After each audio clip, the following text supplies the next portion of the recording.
Kalingap Edu, nag-init ang ulo sa mga basher. Totoo ba to mga kasukay, mga kalingap? So pag-uusapan po natin sa video na ito. Pero bago natin simulan yan, huwag niyo pong kakalimutan mag-subscribe. Val Santos Matubang, Kalingap Rab, Ate Edna Vlogs, at ang inyong lingkod, Gandang Emmy. Sa mga hindi pa po nakapag-subscribe, please subscribe and please hit the notification bell para lagi po kayong updated sa aking mga ina-upload na mga reaction video. And syempre, supportahan din po natin Kalingap Edu. So, eto nga mga kasukay, mga kalingap, pag-usapan po natin about dito sa naging live ni Kalingap Edu. So, eto, panoorin po natin ang video na ito.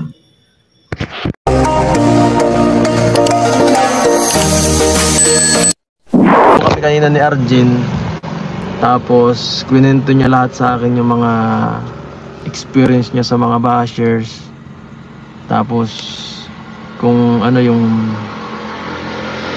mga issue na gawa ng mga ano, siyempre yung kasi naglaki lalo sa akin, kasi hindi ko naman masyado inaakala na magiging ganun ka severe yung yung usapin. Kala ko ano lang, parang magiging lang sa amin lang, ganun lang. Yung iba kasi kinontent kaya lalong lumaki, yung iba parang talaga. So ayun, kumalat. At ayun, naka-apekto doon sa bata. Grabe yung nangyari kanina, kaya grabe yung breakdown niya kanina habang nag-usap kami. Talagang talagang umiyak siya, kahit ako naawa ko doon sa bata.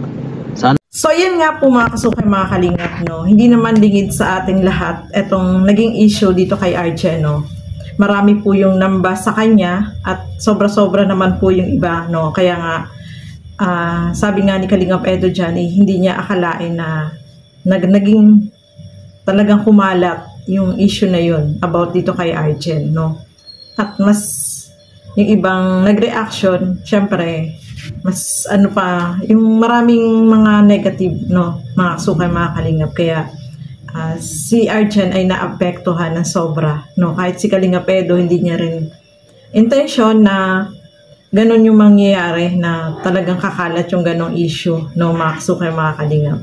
At nabanggit niya lang naman po yun sa kanyang live noon, na eto nga si Arjen ay napagsabihan niya at pagsasabihin niya about dito sa ginawa niya, Kaya sabi nga ni Kalingap Edu, hindi niya ini-expect na ganon pala yung kalala yung naging outcome at naging result nung mga issue na yun, mga kasukay, mga kalingap. So, aabangan po natin yung upload ni Kalingap Edu, about dito kay Arjen.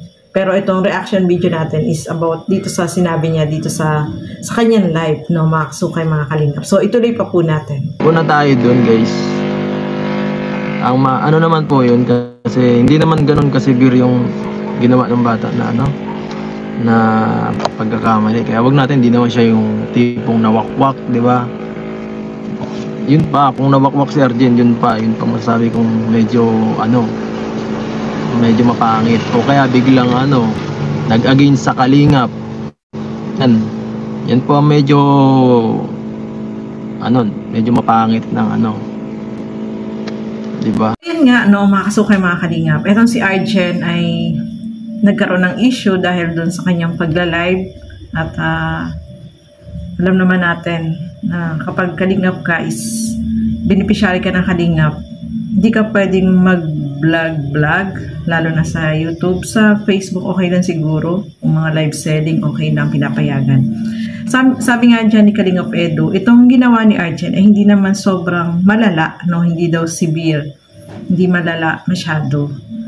Sana intindihin po natin, mga kasukay, mga kalingap. Siyempre, itong si Arjen, nadala lang siya, siguro naisip niya, ay maganda pala itong pag sa YouTube, mabilis kumita, mga kasukay, mga kalingap, kapag marami kang nanonood, tapos may mga nagpapalipad or pero wala naman nagpapalipad kasi sa kanya, pa pala siya, hindi pa naman siya monetize, although yung nagla-live siya at mga nagtatopic siya ng mga about sa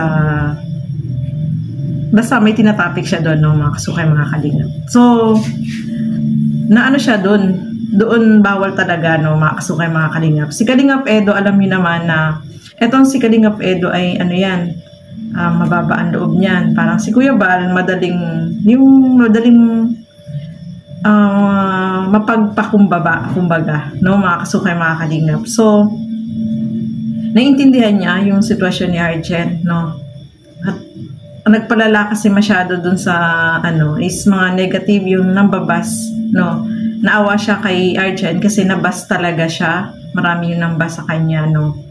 Kaya sana patawarin natin si Arjen, no. Bigyan ng chance, no. At siguro naman si Arjen hindi na niya uulitin yun, no. Yung napagsabihan na siya ni Kalingap Edo is enough na yun, no. Kasi syempre kapag inulit pa naman niya yan, eh iba na yun. At saka sabi nga ni Kalingap Edo, hindi naman siya nawakwak or ano pa man, or hindi siya nagpadala sa kung ano pa man, no. Ano lang yun, yung pagla-live niya lang na hindi tama, no, mga kasukay, mga kalingap. So, wag na nating ibas si Arjen. Sobrang nabas po talaga siya, no. Marami yung mga negative comments about sa kanya na talagang yung iba ay below the belt. Kaya talagang affected po siya, no, mga kasukay, mga kalingap. Kahit naman ako, kapag may mga negative comments sa akin, naapektuhan, hindi naman tayo, ano, hindi tayo sanay masyado na yung may mga gano'n na may mga comments na hindi magaganda. Eh, especially itong si Arjen, hindi naman yan sanay, no. Kaya sabi nga ni Kalingap Edo is, wag nating ibas, no. Intindihin natin at bigyan natin ng chance, no, mga kasukay, mga kalingap. So, yung chance na yun is, ibinibigay ni Kalingap Edo dito kay Arjen kasi naiintindihan niya na minsan may anak tayo na pasaway, no. Pag pinagsabihan, hindi nakikinig, pero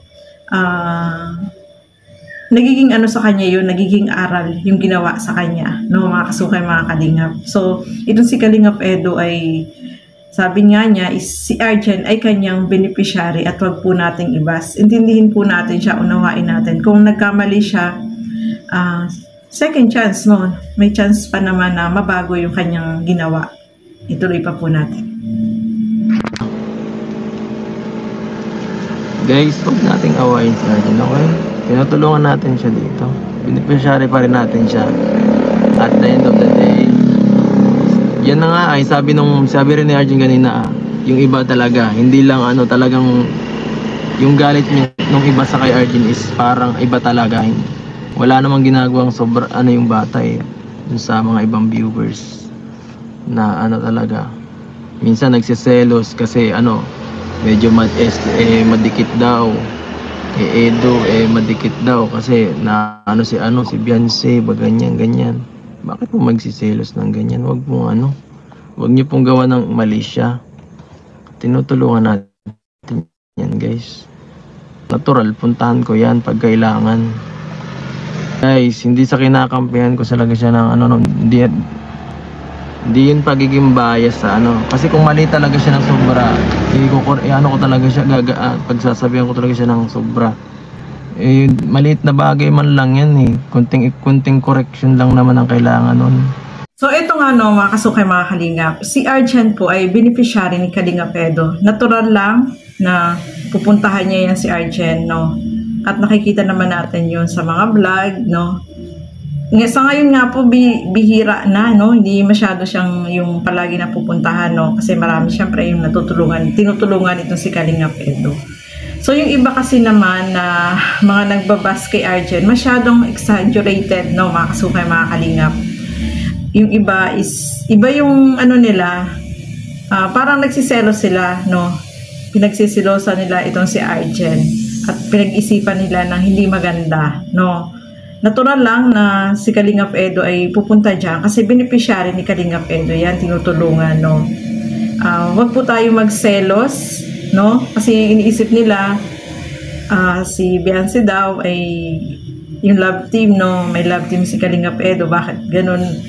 Alam niyo naman yung mga viewers, no, marami yung napapansin na hindi naman dapat napansinin, no, mga kasukay, mga kalingap. So sabi nga ni Kalingap Edo is natural lang na pupuntahan niya si Arjen, iba-vlog niya. Huwag niyo pong pag-isipan ng hindi maganda, no, si Arjen.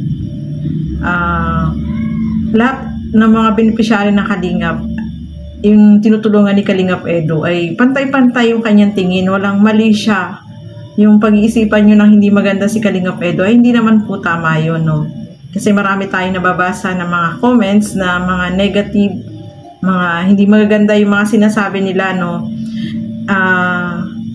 Wag po tayong ganyan, no, mga kasukay, mga Kalingap. Kasi sabi nga ni Kalingap Edu, pinagtatanggol niya si Arjen kasi beneficiary niya ito si Arjen, at sino ba naman ang magtatanggol sa kanya? Although nagkamali, pero bigyan natin ng chance na magbago, no? Kasi napagsasabihan naman po yan, wag nating ibas ng below the belt. Pwede nating sabihan, pero yung guidance, no, in a manner way, in a good manner way, no, mga kasukay, mga Kalingap.